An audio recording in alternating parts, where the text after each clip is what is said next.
Hello everyone, welcome to keepcoding.com। और आज हम लोग करेंगे ISC 2015 का थ्योरी पेपर का क्वेश्चन 13 कोडर एक्सप्लेनेशन।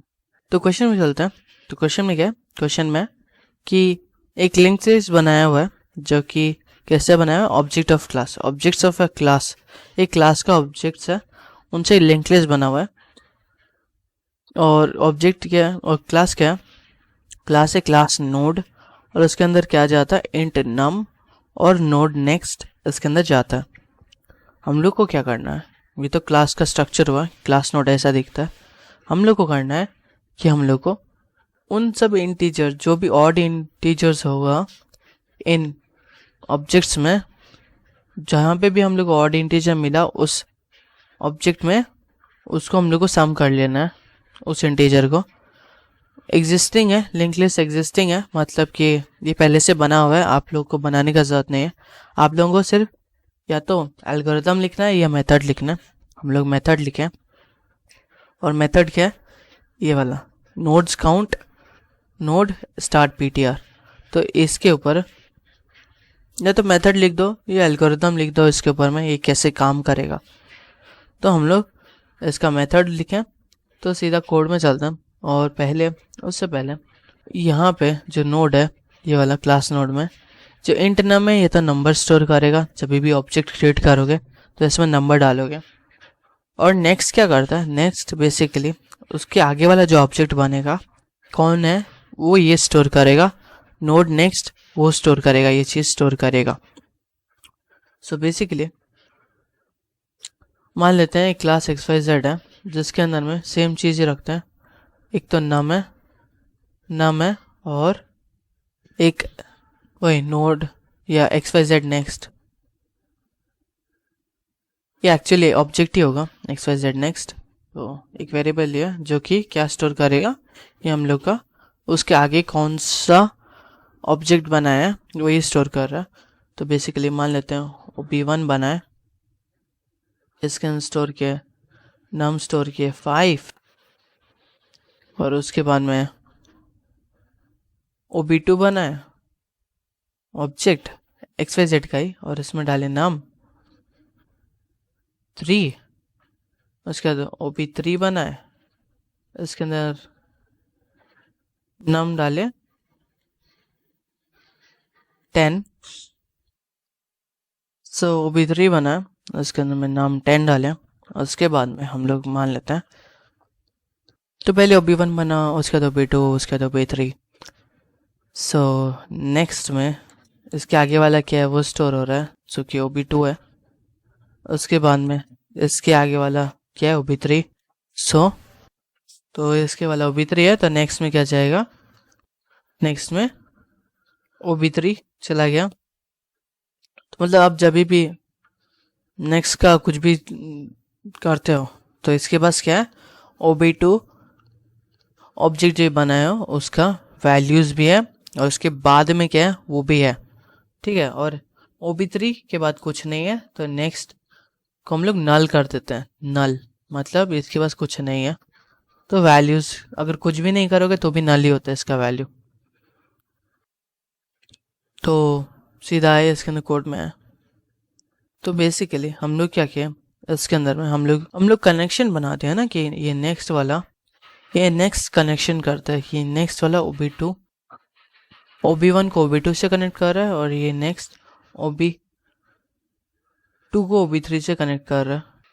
तो ये वाले लिंक लिस्ट, अब लिंक लिस्ट में करेंगे क्या वो हम लोग देखेंगे। तो कोड में है, और कोड में है तो यहाँ पे इसका सीधा ड्राई रन ही करते हैं, बेसिक वाला ड्राई रन करते हैं तो समझ में आ जाएगा। सो इसके अंदर में तो स्टार्टिंग में हम लोग जैसे घुसे, हम लोग क्या किए? नोड स्टार्ट PTR ये डाले है ना। तो स्टार्ट PTR क्या है? जो स्टार्टिंग नोड होगा उसको डाले हैं।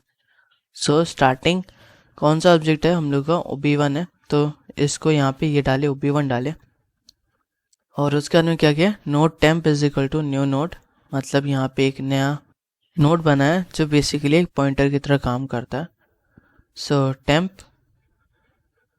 इसके पास क्या वैल्यूज़ है जो इसके पास है, जो OB1 के पास है वो वैल्यूज़ आ गया, कि हम लोग न्यू नोड्स स्टार्ट ptr के।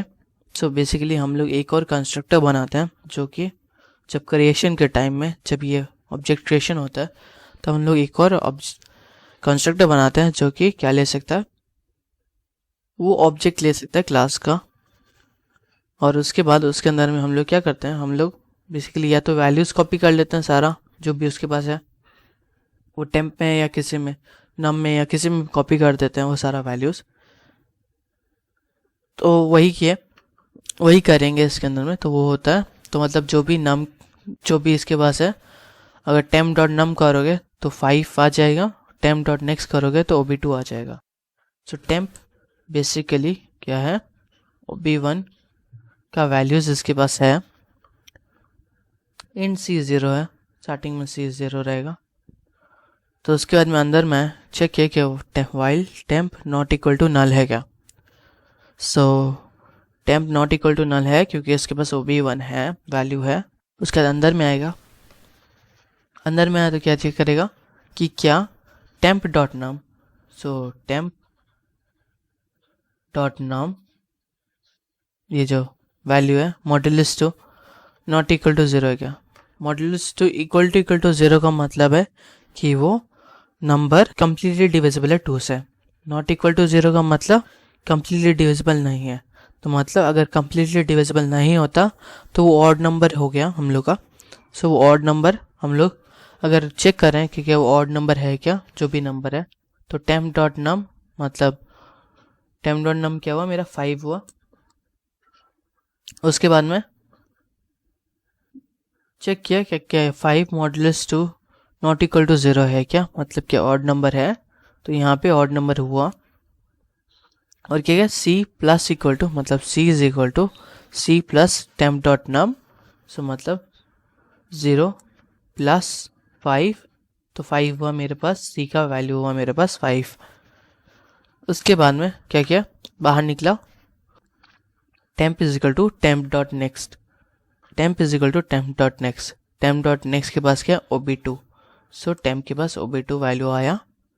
उसके बाद में हम लोग क्या किया, उसके बाद में फिर से हम लोग वाइल लूप ऊपर में गए, चेक किए कि temp not equal to null है क्या।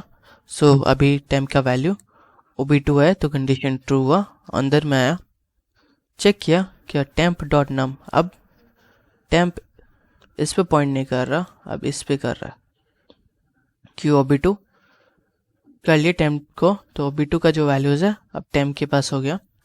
सो इसके अंदर में क्या होगा, चेक करेगा कि temp डॉट नम, अभी temp डॉट नम क्या है 3 हुआ।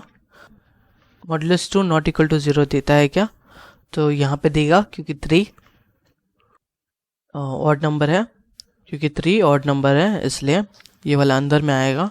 तो temp डॉट नम मॉड्यूलस 2 कर रहे हो, मॉड्यूलस एक्चुअली रिमाइंडर देता है। सो इसमें अगर रिमाइंडर 0 आता है temp डॉट नम मॉड्यूलस 2 करके, अगर रिमाइंडर 0 आता है मतलब कि कम्प्लीटली डिविजिबल है। तो अगर कुछ और नंबर आता है तो मतलब वो डिविजिबल नहीं है उससे कम्प्लीटली। तो वही चेक किया तो ऑड नंबर आया 3, और हम लोग क्या किया उसमें ऐड करते हैं सी में। सो 5 प्लस 3 मेरा हो गया 8। सो अब सी 8 हो गया। उसके बाद में फिर से temp is equal to temp dot next किए, मतलब अब इस पे पॉइंट नहीं करता temp पॉइंट करता है ob3 पे। सो ob3 हुआ इसका, और जो ob3 का वैल्यू है वो temp के पास है। सो फिर गया वाइल लूप, क्या temp क्या नॉट इक्वल टू नल है क्या, सो कंडीशन ट्रू है क्योंकि ob3 है। चेक किया गया temp डॉट नम मॉड्यूलस 2 जो कि 10 है, temp डॉट नम मॉड्यूलस 2 क्या नॉट इक्वल टू 0 होता है क्या। सो हम लोग इसका करते हैं, तो इसका किए तो 5 आया और कम्प्लीटली डिविजिबल हुआ, 0 आया मेरा रिमाइंडर। सो हम लोग यहाँ पे चेक कर रहे थे temp डॉट नम मॉड्यूलस 2 क्या नॉट इक्वल टू 0 है क्या, लेकिन इस कंडीशन में जहाँ पे 10 है वहाँ पे हम लोग का कंडीशन फॉल्स हो जाएगा, क्योंकि जो ये वैल्यू आया वो 0 ही आया। temp डॉट नम मॉड्यूलस 2 क्या दिया मेरे को 0 ही दिया, तो ये अंदर में नहीं आएगा क्योंकि 0 नॉट इक्वल टू 0 ये जो कंडीशन है ये फॉल्स हो गया मेरे लिए। और ये क्या किया, और ये 80 रह गया। और उसके बाद में क्या किया, temp is equal to temp dot next. So temp dot next करोगे तो इसके पास तो नल है, सो नल हुआ। और अंदर में वाइल लूप के पास गया, चेक किया क्या temp not equal to null है क्या, तो कंडीशन फॉल्स हुआ अब, और ये इस वाइल लूप से बाहर निकलेगा और system dot out dot println क्या करेगा, सी कर देगा। तो यहाँ पे कोड खत्म हुआ, फिर मिलेंगे